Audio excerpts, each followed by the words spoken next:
दोस्तों हाजिर हूँ मैं आपका दोस्त दीपक आपके लिए एक नई वीडियो के साथ। तो दोस्तों इस वीडियो में हम बात करने जा रहे हैं कि जो लोग यूरोप ट्रैवल करने वाले हैं, तो ये पर्टिकुलरली यूरोप के लिए है।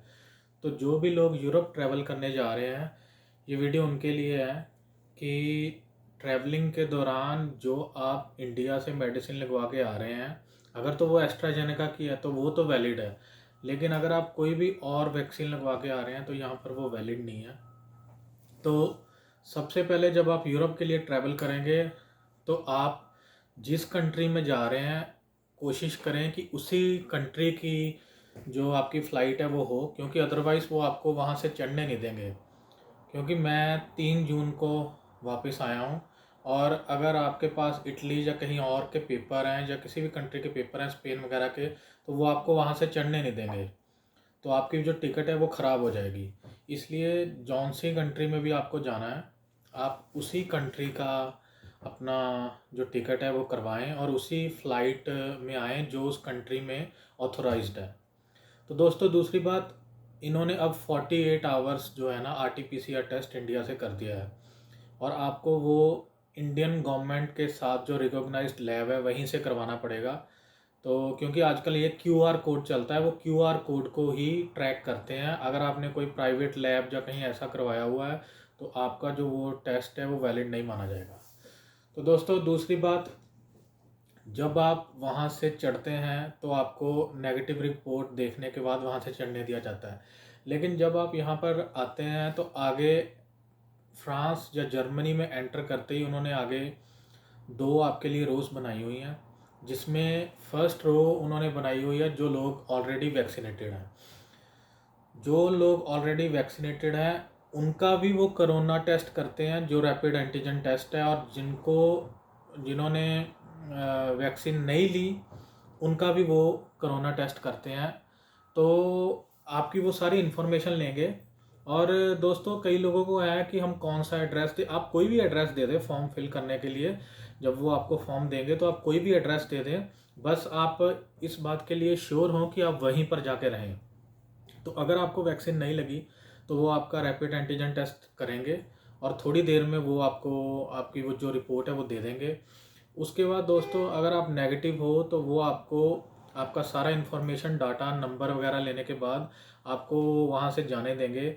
और ये बात आपको मतलब कि अच्छी तरह जाननी होगी कि आप अगर इंजेक्शन नहीं लगा हुआ और आपका चाहे आरटीपीसीआर टेस्ट नेगेटिव है, आपको वो यहाँ पर 10 दिन के लिए क्वारंटीन करेंगे। 10 दिन। अब मुझे लगभग आज चौथा दिन है और पुलिस घर में आती है वेरीफाई करने के लिए, तो आप रिस्क ना लें, नहीं तो आपको वो अच्छा खासा फाइन डाल देंगे। और दूसरी इन्फॉर्मेशन उन लोगों के लिए है जिन्होंने वहाँ से आगे जाना है। कई हमारे लोगों को ये है कि अगर उन्होंने यूरोप में ट्रैवल करना है तो शायद उनको आरटीपीसीआर टेस्ट है जो वो नहीं करवाना पड़ेगा फ्रांस में। ये बिल्कुल गलत है। अगर आपने फ्रांस से आउट होके किसी भी कंट्री में जाना है तो आपको वहाँ पर आरटीपीसीआर टेस्ट करवाना होगा, और 7 तारीख के बाद ये पेड है। तो जो आपका रैपिड एंटीजन टेस्ट है वो वहाँ पर होगा, तो वो जो पेड होगा 29 यूरो। ये नहीं है कि आप वहाँ पर आएँ आप उनको बोलें कि मैंने ट्रेन लेनी है, आपका टेस्ट वहाँ पर होगा ही होगा।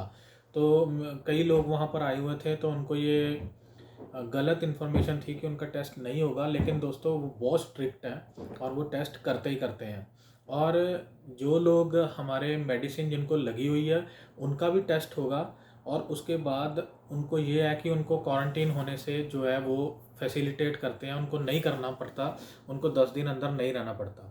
और जिनको इंजेक्शन नहीं लगा, जैसे कि मैंने आपको बताया ही है, आपका आते ही टेस्ट होगा, उसके बाद वो आपको 10 दिन के लिए क्वारंटीन रखेंगे, आपको चेक करने आएंगे, और 10th डे आपको आरटीपीसीआर टेस्ट करवाना है। उसी के बाद आप वहाँ से जा सकते हैं। इसके अलावा दोस्तों जो मैंने आपको बताया कि इंजेक्शन जो है आने वाले टाइम में इंडिया में भी शायद वो पी फाइज़र आ जाए और मॉडर्ना के आ जाएं, तो आप वही इंजेक्शन लगवा कर यहाँ पर आएँ। अदरवाइज़ वो किसी भी इंजेक्शन को मान्यता नहीं देते। तो मैंने आपको इंजेक्शन के बारे में भी बता दिया। अगर लगा है फिर भी आपका टेस्ट होगा, नहीं लगा तो आपका टेस्ट भी होगा, और आपको 10 दिन के लिए वो क्वारंटीन भी करेंगे।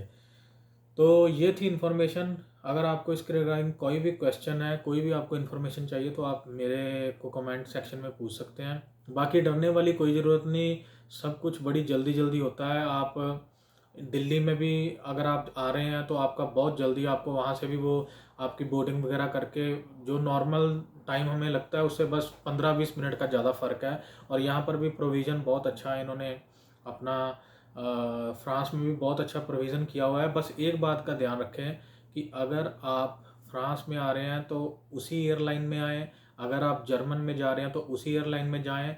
आने वाले टाइम में शायद ये सारा कुछ ठीक हो जाए, क्योंकि इंडिया में नया वायरस जो है वो चला है, नया वेरिएंट चला है, डेल्टा वेरिएंट, उसके कारण इन्होंने बहुत सख्ती की हुई है।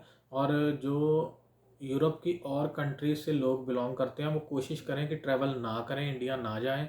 और जो लोग वहाँ से आ रहे हैं वो अपनी, अगर उनको ये पहले सारे रूल रेगुलेशंस चेक कर लेने चाहिए। अब तक तो यही है कि जो दूसरी कंट्री के लोग हैं उनको जो एयरलाइंस है वो एक्सेप्ट नहीं कर रही, क्योंकि बहुत सारे लड़के हैं जो वो वहाँ से, मैंने खुद देखे, जो वापस गए हैं। तो दोस्तों ये थी छोटी सी इन्फॉर्मेशन। अपडेट आने वाले टाइम में अगर कोई और इन्फॉर्मेशन होगी तो मैं आपको ज़रूर दूंगा। Take care.